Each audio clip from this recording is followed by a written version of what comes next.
दोस्तों सोचिए एक ऐसा घर जिसके अंदर एक पूरा परिवार रातों रात हमेशा के लिए खामोश हो जाए। ना कोई चीख ना कोई मदद की पुकार। और सुबह जब दरवाजा खुला तो 5 लाशें एक ही कमरे में बिस्तर पर पड़ी थीं।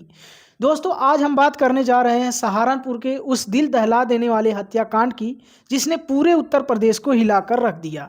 वीडियो को अंत तक देखिएगा क्योंकि जो सच्चाई सामने आई वो आपकी सोच बदल कर रख देगी।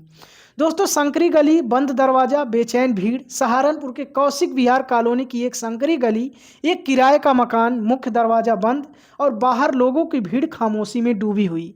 घर के बाहर लगी पुलिस की पीली पट्टी इस बात का संकेत दे रही थी कि अंदर कुछ बहुत गलत हो चुका है।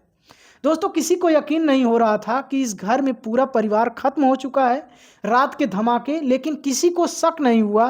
पड़ोस में रहने वाले लोग बताते हैं कि रात करीब 2 बजे 3 से 4 बार धमाके जैसी आवाज़ें आईं। लगा शायद बाइक का साइलेंसर होगा या पटाखे फूटे होंगे, क्योंकि ये इलाका ऐसा है कि जहां रात में भी आवाजाही रहती है। लेकिन किसी ने नहीं सोचा था कि ये आवाज़ें मौत की दस्तक थी। सुबह का शक और घर के अंदर की सच्चाई। दोस्तों सुबह हुई लेकिन घर से न कोई आवाज़, न कोई हलचल, न दरवाज़ा खुलने का आहट। पड़ोसियों को शक हुआ। अशोक राठी की बहन पिंकेश ने फ़ोन किया लेकिन फ़ोन नहीं उठा। तुरंत भांजे प्रीत को घर भेजा गया।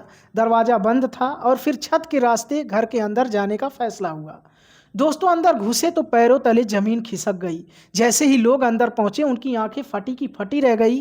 कमरे में बिस्तर पर पड़े थे अशोक राठी, माँ उनकी विद्यावती, पत्नी अंजिता, बेटा कार्तिक और बेटा देव।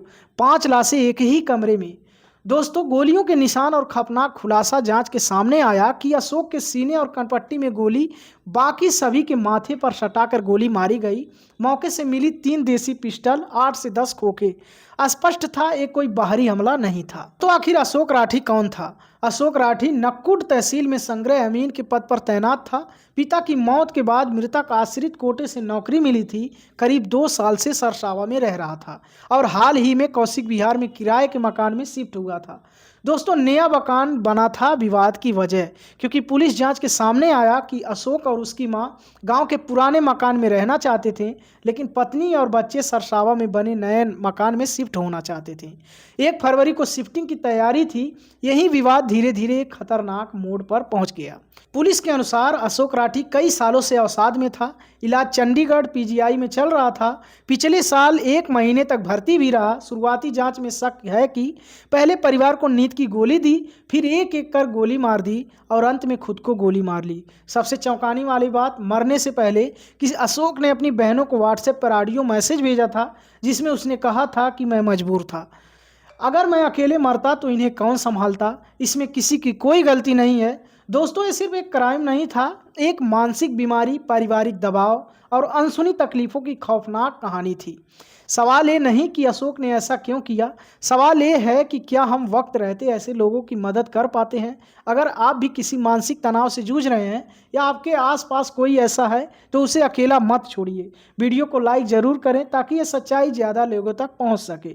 चैनल को सब्सक्राइब करें ऐसे ही बड़ी और सच्ची खबरों के लिए, और कमेंट में बताइए कि आप इस मामले को कैसे देखते हैं। और ये वीडियो पसंद आई हो तो आप इसे लाइक कीजिए, कमेंट कीजिए क्या आपकी राय है। मिलते हैं अगले वीडियो में एक और सच्चाई के साथ। धन्यवाद।